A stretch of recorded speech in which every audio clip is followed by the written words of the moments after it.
NCAA athletes bring in millions of dollars each year for their respective schools and are given nothing in return to support themselves during their college experience.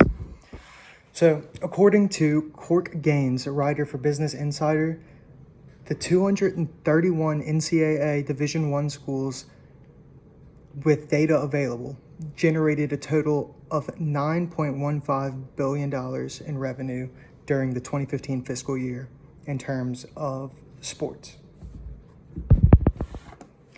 Because of how much money these athletes bring in, they should be able to receive some of this and get some compensation for their services to the school. So millions of people nationwide are college football fans and tune in weekly, and everyone involved in the NCAA gets paid except for the athletes, although they're doing most of the work by actually physically participating in the sports. And this is unfair and should be changed.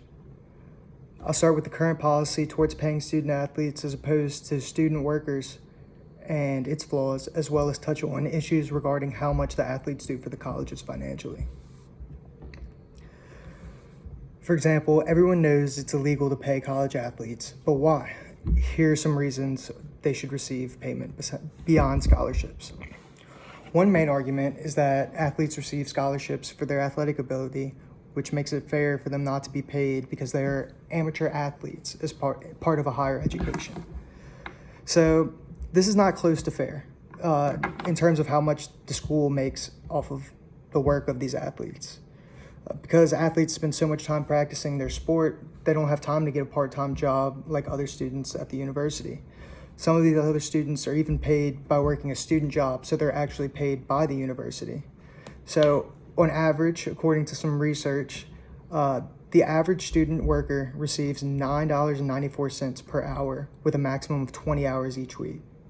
And a student athlete spends 45 hours a week on average participating in games and events as well as practice and workouts. So as you look at this, you can see that athletes spend twice as much time working for their school but are paid nothing, unlike student workers.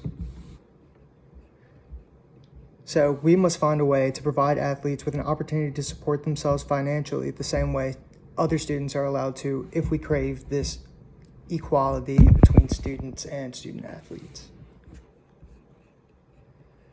So not only are other students getting paid more than student athletes, but the college is making a fortune off of these athletes and their teams.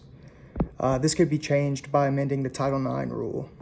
The Title IX rule is enforced by the United States Department of Education and states all student athletes must have equal opportunities, perks, and compensation, which means if, say, football players are paid an X amount of money, then that would mean the female soccer team or the female women's hockey team would have to be paid the same amount as these other athletes.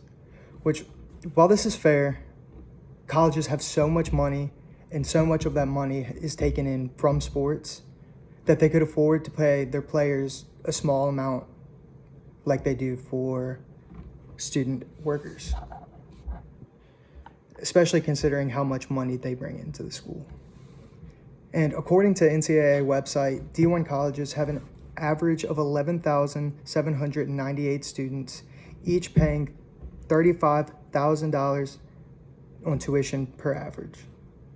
So this totals about $422 million per year from student tuition for a college, as opposed to over $9 billion a year from the work of student athletes.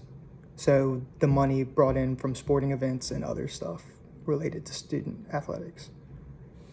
So in summary, there's a clear imbalance of production and compensation for student athletes across the country. So overall, today I gave you an idea of the protocols related to paying student athletes and explained how NCAA is a money-grabbing industry not focused on the individual advancement and economic prosperity of its players. Now that you know about the misfortunes and unfairness in the NCAA, it is important for you to remember that when meeting a student athlete, you can't assume that life is easy for them off the field.